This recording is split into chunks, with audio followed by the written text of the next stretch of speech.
আজকে জামাত নিষিদ্ধ হয়েছে, আগামীকালকে চরমনা হবে, তারপরে হেফাজত হবে, তারপরে নিজাম ইসলাম পার্টি হবে। যত রকমের ইসলামী আছে, যত রকমের তন্ত্রমন্ত্র শাসনতন্ত্র আছে, সবগুলো এক এক করে নিষিদ্ধ করা হবে। মাননীয় প্রধানমন্ত্রী, আপনাকে অসংখ্য ধন্যবাদ যে আপনি বাংলাদেশ থেকে বাংলাদেশ জামাত ইসলাম এবং ছাত্র শিবিরকে নিষিদ্ধ করেছেন।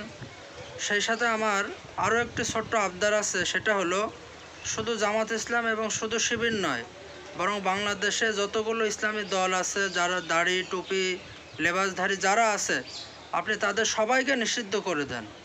কারণ বাংলাদেশে মুসলমান এবং ইসলামদের থাকার কোনো অধিকার নেই। বরঞ্চ যারা ইসলাম প্র্যাকটিস করে না, নামাজ কালাম পড়ে না, তারাই শুধু এখানে থাকবে। কারণ যারা ইসলামের পথে থাকে এবং কোরআন হাদিস বাস্তবায়ন করতে চায় এই দেশে, তাদেরকে জঙ্গি বলা হয়, তাদেরকে যত রকমের খারাপ কেলেঙ্কারি বদনাম তাদেরকে দেওয়া হয়। অতএব আমি মনে করি যে আমাদেরকে যারা মুসলমান এবং যারা নামাজ কালাম পড়ে তাদেরকে আপনি বাংলাদেশে না রেখে অন্য কোনো দেশে আমাদেরকে পাঠিয়ে দেন, তাহলে আমরা চিরকৃতজ্ঞ থাকব।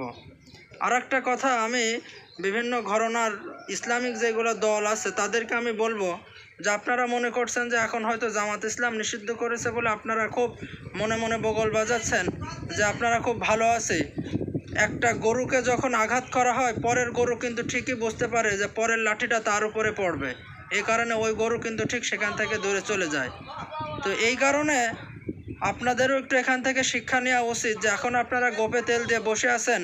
আজকে জামাত নিষিদ্ধ হয়েছে, আগামীকালকে চরমনা হবে, তারপরে হেফাজত হবে, তারপরে নিজাম ইসলাম পার্টি হবে।